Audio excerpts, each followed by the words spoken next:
From the deserts of North Africa, to the mountains of Zululand, to the rainforests of Ghana, Africa has been home to warriors whose courage and brilliance changed history forever. They were more than fighters. They were leaders, tacticians, and symbols of resistance. These are the top 5 African warriors in history. In the early 1800s, in the rugged hills and sweeping grasslands of what is now South Africa, a young warrior named Shaka emerged from humble beginnings. Born the illegitimate son of a minor Zulu chief, he spent his youth in exile, serving in a neighboring clan's army. There, he learned the art of war and began to imagine a new way to fight. When fate brought him back to the Zulu, Shaka seized power and began transforming the kingdom from a small tribal group into one of the most feared military forces the continent had ever seen. Gone were the long-throwing spears of old. In their place, he introduced the Ikalwa, a short, deadly stabbing spear perfect for brutal face-to-face combat. He drilled his warriors relentlessly, forging them into an elite force where discipline was absolute and failure was not an option. Shaka's genius lay not only in weaponry, but in strategy. His bullhorn formation, with encircling flanks like the sweeping horns of a great beast, allowed his armies to trap enemies from all sides, leaving no path of escape. Village after village fell before his might, their warriors either destroyed or absorbed into the ever-growing Zulu ranks. In less than a decade, Shaka transformed the Zulu from a scattered clan into a disciplined empire, feared by enemies hundreds of miles away. His legacy was not just in the battles he won, but in the way he rewrote the very rules of African warfare, rules that would shape the region for generations to come. Over 2,600 years ago, long before the rise of modern nations, a vast and powerful realm stretched from the fertile valleys of the Nile to the sands of Sudan, the kingdom of Kush. Its ruler, Taharqa, was no ordinary monarch. He was a pharaoh of Egypt's 25th dynasty, crowned not only in gold but in the respect and fear of his people. Taharqa's empire was a meeting of two great worlds, the ancient traditions of Egypt and the proud warrior culture of Nubia. He commanded an army unlike any other, one that mastered the thunder of chariot warfare and the precision of the Nubian bowmen, archers whose skill was legendary, able to send arrows screaming through armor and shields from extraordinary distances. But even an empire of such might faced threats. The Assyrian Empire, ruthless and relentless, set its eyes on Taharqa's lands. Time and again, their armies surged into Egypt, bringing siege engines, iron weapons, and overwhelming numbers. And time and again, Taharqa met them in battle, along riverbanks, in the deserts, and at the fortified gates of cities. His leadership was more than strategy. It was a statement of defiance, that the lands of Kush and Egypt would not fall quietly. Even when the Assyrians finally claimed Egypt, Taharqa's resistance became legend. He withdrew to Nubia, continuing to rule, rebuild, and inspire his people. To this day, his name stands as a symbol of strength, resilience, and the warrior spirit of Africa. A pharaoh not just of crowns and temples, but of steel, courage, and unshakable resolve. In the year 1900, the Ashanti Empire faced one of its darkest moments. The British Empire, powerful, armed with modern rifles and cannons, demanded possession of the Golden Stool, a sacred object that embodied the very soul, unity, and spirit of the Ashanti people. At that time, the Ashanti king was in exile, and the male leaders hesitated. The risk was immense. Defying the British meant almost certain war against an enemy with greater firepower and vast resources. Many were afraid.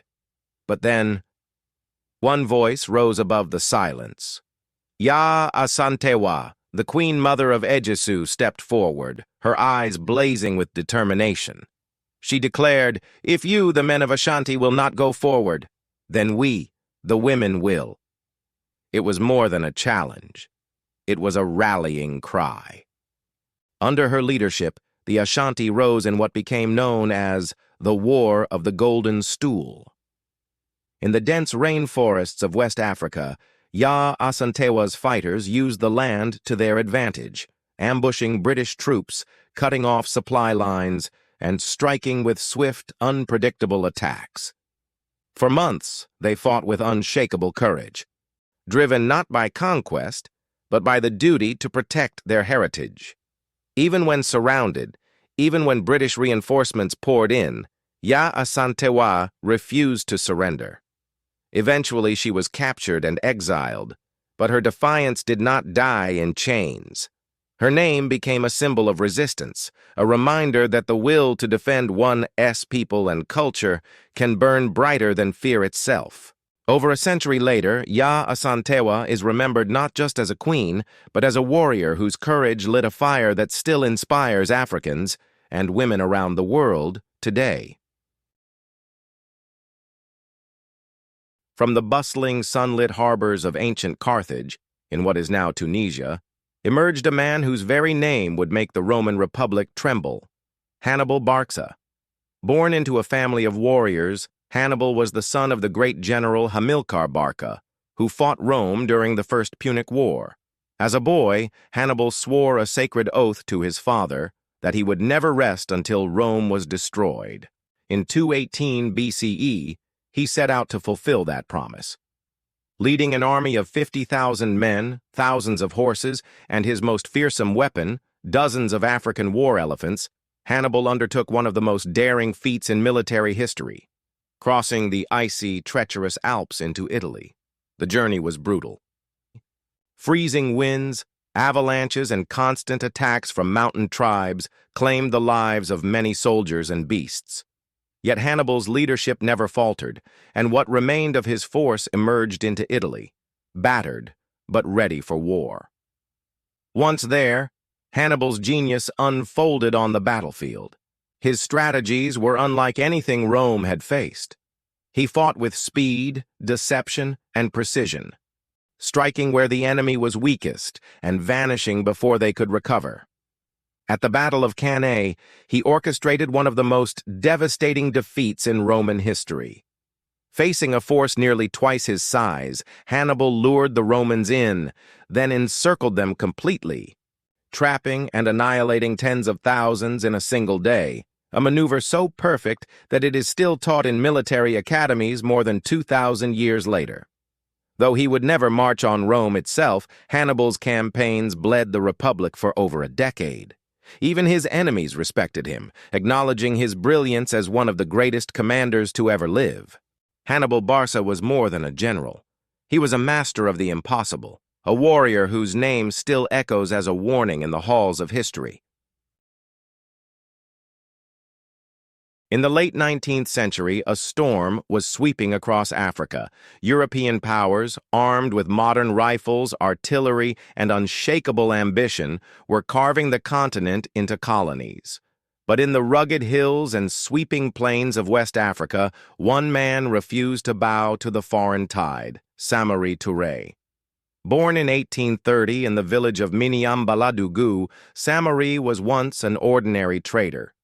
But when his mother was captured by slave raiders, he traded his own freedom to secure hers. That act of sacrifice would shape the man he became, a leader willing to give everything for his people. Through discipline, diplomacy, and sheer determination, Samory rose to power, forging the Wasulu Empire, a vast and independent state stretching across modern-day Guinea, Mali, Sierra Leone, and the Ivory Coast. He trained his army in the use of modern firearms, establishing factories to produce weapons and ammunition, making his forces a rare match for European troops. For over 16 relentless years, Samory waged war against the French colonial advance. His fighters mastered the art of mobility, striking swiftly, then melting into the forests and mountains before the enemy could respond. French forts fell, supply lines were cut, and whole regions slipped out of colonial control. But as the French tightened their grip, Samory made a decision few leaders would dare. Rather than see his people enslaved or destroyed, he ordered a mass evacuation, moving thousands into safer territories, even as he continued to lead guerrilla raids against the invaders. In 1898, Samory was finally captured, but even in captivity, his spirit remained unbroken. He died in exile, far from the land he fought to protect, but his legacy endured. To this day, Samory Touré is remembered as the last lion of the West, a warrior who stood against an empire, defying the inevitable with courage, strategy, and an unyielding will. These warriors lived in different times and fought for different causes, but they shared an unshakable truth, that freedom, honor, and the will to resist are worth more than life itself. History remembers the victors.